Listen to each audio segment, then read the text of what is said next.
Hello viewers, আসসালামু আলাইকুম। Welcome to my channel. আজকে আমি দেখাবো শেরওয়ানি এই ফতুয়াটা কিভাবে মেক করলাম তার একটি ভিডিও। তো এই ফতুয়াটার বিশেষত হচ্ছে এটা হচ্ছে এক সাইড বা যেখানে আমার কাঁধের অংশ থাকে সেখান থেকে বাটন হোল করতে হয় বা বোতাম খাট করতে হয়। আর পেছন সাইডে আমি 3 ইঞ্চি মতো ফাঁকা রেখে কাজটা করেছি। তো চলুন আমি ফতুয়াটা কিভাবে বানালাম সেটা দেখিয়ে দিই। প্রথমে আমি কাপড়কে 2 ভাঁজে ভাঁজ করে দেন 4 ভাঁজে ভাঁজ করে নিলাম। তারপর আমি লম্বা নিব 17 ইঞ্চি পরিমাণ। 17 ইঞ্চি পরিমাণ লম্বা নিচ্ছি। এটা হচ্ছে আমার 3 বছরের বাচ্চার জন্য বানাবো।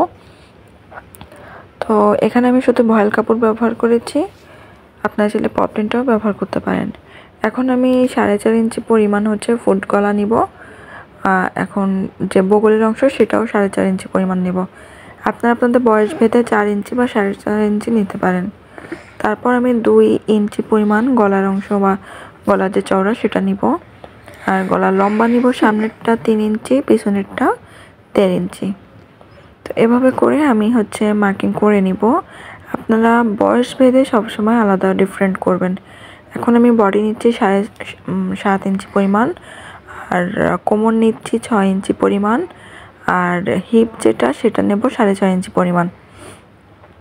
তো এখানে আমি 4 ভাগের 1 ভাগ নিচ্ছি, কারণ হচ্ছে এখানে আমার 28 ইঞ্চি বডি আর 24 ইঞ্চি হচ্ছে কোমর, আর হিপ হচ্ছে 26 ইঞ্চি। সেভাবে করে আমি মার্কিং করে নিলাম। তারপর 1 ইঞ্চি পরিমাণ এক্সট্রা রেখে আমি এটা কাটিং করব। বগলের অংশ আমি 1 ইঞ্চি পরিমাণ একটু কার্ভ করে দেন হচ্ছে এটা কাটিং করে নিচ্ছি। বাচ্চার বয়স আর বডি বা যে মাপ সে মাপ অনুযায়ী আপনারা মার্কিং করে দেন এটা কেটে নেবেন। পিছনে গলাটা আমার মার্কিং করতে মনে ছিল না, এজন্য আমি 1.5 ইঞ্চি পরিমাণ মার্কিং করে দেন এটাও কাটিং করে নেব। প্রথমে 2টা পার্ট একসাথে কাটিং করে দেন হচ্ছে সামনের পার্টটাও আলাদা করে কাটিং করে নেব।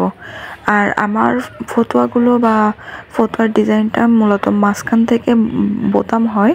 তো আমি এটা শেরওয়ানি স্টাইলে করব দেখে এটা হচ্ছে সাইড থেকেই নিব, কার্ভ বা কাটিং করব সেটা আমি পরে দেখিয়ে দেব। এরপর আমি যে ঘাড়ের অংশ সেখান থেকে 1/2 ইঞ্চি পরিমাণ একটু কার্ভ করে কেটে নিলাম। এরপর আমি কাপড়টাকে 4 ভাঁজে ভাঁজ করে দেন 6.5 ইঞ্চি পরিমাণ লম্বা নিব হাতার অংশ, আর 4 ইঞ্চি পরিমাণ চওড়া নিয়ে এটাকে হচ্ছে কাটিং করে নিব। চওড়া 4 ইঞ্চি পরিমাণ নিয়ে আর 1/2 ইঞ্চি পরিমাণ এক্সট্রা নিব, আর উপর থেকে 2 ইঞ্চি পরিমাণ আমি কার্ভ করব, আর এখান থেকেও 4 ইঞ্চি পরিমাণ, মানে বড়দের হাতা যেভাবে মেকিং করতে হয় সেভাবে করব।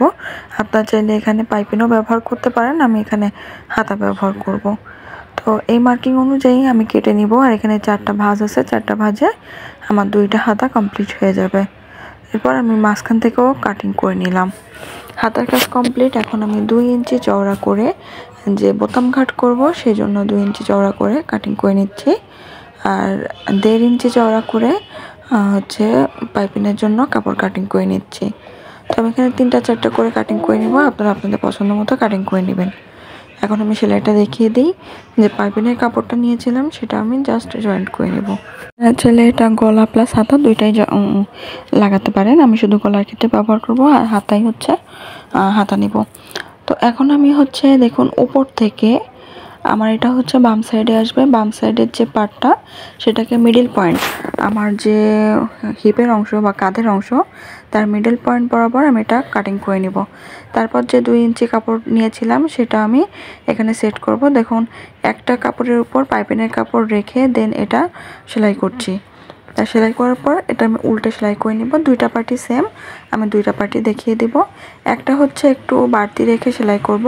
আমরা ব্লাউজে যেভাবে সেলাই করি বা ফতুয়াতে যেভাবে সেলাই করি ঠিক সেভাবে করেই সেলাই করে নিব। এটা হচ্ছে এখানে হচ্ছে বোতামের যে ঘাটটা সেটা হবে, আর এটা হচ্ছে বোতাম হবে। তো এই পার্টটা আমি হচ্ছে পিছন সাইডে নিব। পিছন মানে সামনের সাইডে করে পিছন সাইডে জাস্ট উল্টিয়ে নিব। উল্টানোর পর এখানেও আমি সেলাই করে নিব। সেলাই করার পর এটা আমি দেখুন এখন যে আমার অন্য একটা পার্ট ছিল সেটা আমি যেখানে পাইপিং বা অ্যাটাচ করব সেটাও এখানে মার্কিং করে দেন 1/2 ইঞ্চি পরিমাণ কাপড় এখানে জাস্ট অ্যাটাচ করে নিচ্ছি। আমার যে ঘাটের অংশটা সেটা অ্যাটাচ করছি। পরবর্তীতে আমি হচ্ছে পিছন যে সাইডটা সেটাও অ্যাটাচ করে নেব। এভাবে করে আমি এখানে পরপর 2টা চাপ সেলাই দিয়ে নিলাম। আমার এই কাজটা রেডি হয়ে গেল। আপনারা চাইলে এখানে চাপ সেলাই না দিয়েও এমনি সিঙ্গেল সেলাই দিয়ে কাজটা করতে পারবেন। এরপর আমার পিছন সাইডের যে অংশটা সেটাও আমি এভাবে করে নিলাম। এখন আমি গলার অংশে দেখুন পাইপিং সেট করব। এই জন্য যে 1.5 ইঞ্চি কাপড় নিয়েছিলাম সেটাকে 2 ভাঁজে ভাঁজ করে দেন গলার মানে সোজা সাইডে রেখে সেলাইটা করছি। এরপর আমরা যে বড়দের জামার যে গলাটা করি সেভাবে করে আমি জাস্ট এটা উল্টিয়ে নিলাম। এখানে আপনারা চাইলে পাইপিংয়ের মতো সেট করতে পারতেন, আমি পাইপিং দিব না, জাস্ট এভাবে করে আমি গলাটা করে নিলাম। আর 2টা গলাই আমি সেমভাবে করে নিয়েছি। এখন আমি কাঁধের অংশ জাস্ট একটা কাপড়ের উপর আরেকটা কাপড়, আমার যে ফাড়া অংশটা ছিল সেটার সাথে পিছনের যে কাপড়টা সেটা আমি জয়েন্ট করে নিলাম। জয়েন্ট করার পর পিছনের যে বাটনের জন্য এক্সট্রা 1.5 ইঞ্চি কাপড় নিয়েছিলাম সেটাও আমি সেলাই করে নিচ্ছি। খুবই ইজি প্রসেস, একটু খেয়াল করলে দেখলেই বুঝতে পারবেন। এখন আমার একটা অ্যাটাচ করা শেষ, আর একটা এটা হচ্ছে আমার বোতামটা অ্যাটাচ করতে হবে। এখন আমার যে 2টা পার্ট কাপড়ের, তো 2টা পার্ট বগলের অংশ থেকে একসাথে ধরে আমি যেভাবে 1 ইঞ্চি পরিমাণ এক্সট্রা রেখেছিলাম সেভাবে করে দেন হচ্ছে এটা আমি কাটিং করে নিব। আর নিচ থেকে 3 ইঞ্চি পরিমাণ গ্যাপ রাখবো।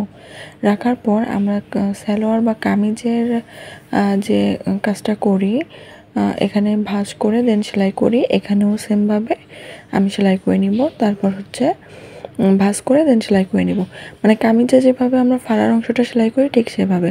আর নিচ থেকে 3 ইঞ্চি পরিমাণ আমি গ্যাপ রেখেছি। এখন নিচের পাটে একবারে নিচের পাটে ঘেরের অংশ আমি এখানে 1/2 ইঞ্চির মতো মানে ভাঁজ করে দেন সেলাইটা করে নিচ্ছি। তো এভাবে করলে আমার কাজটা পুরোটা কমপ্লিট হয়ে যাবে। এখন আমি হাতাটা ভাঁজ করে নিচ্ছি চওড়াভাবে, ভাঁজ করার পর এটাও সেলাই করে নিচ্ছি। আর আমার ক্যামেরাটা এক সাইড হয়ে যাওয়ার কারণে আমি ভালো করে দেখাতে পারছি না। আমি হচ্ছে প্রথমে হাতার মোহরিটা সেলাই করব, দেন হচ্ছে যে 1/2 ইঞ্চি এক্সট্রা নিয়েছিলাম সেটা বরাবর আমি এখানে সেলাই করব। করার পর দেখুন একটু কার্ভ টাইপ ছিল, সেখান থেকে আমার কাপড়টা একটু কাটিং করে নিলাম, এতে করে আমার দেখতে সুন্দর লাগবে। এখন আমি হাতার কাপড়টাকে উল্টা সাইডে নিব, মানে সোজা সাইডে আসবে, আর যে জামার সাইড সেটা ব্যাক সাইড বা উল্টা সাইডে থাকবে। থাকার পর হাতাটাকে জাস্ট কাপড়ের সাথে এভাবে ধরে ঢুকিয়ে দেন এটা সেলাই করতে হবে। তো আমার জামাটা অলমোস্ট রেডি। কেমন হয়েছে জানাবেন, ভালো লেগে থাকলে লাইক কমেন্ট শেয়ার করবেন, আর অবশ্যই চ্যানেলটি সাবস্ক্রাইব করবেন। Thanks for watching. আল্লাহ হাফেজ।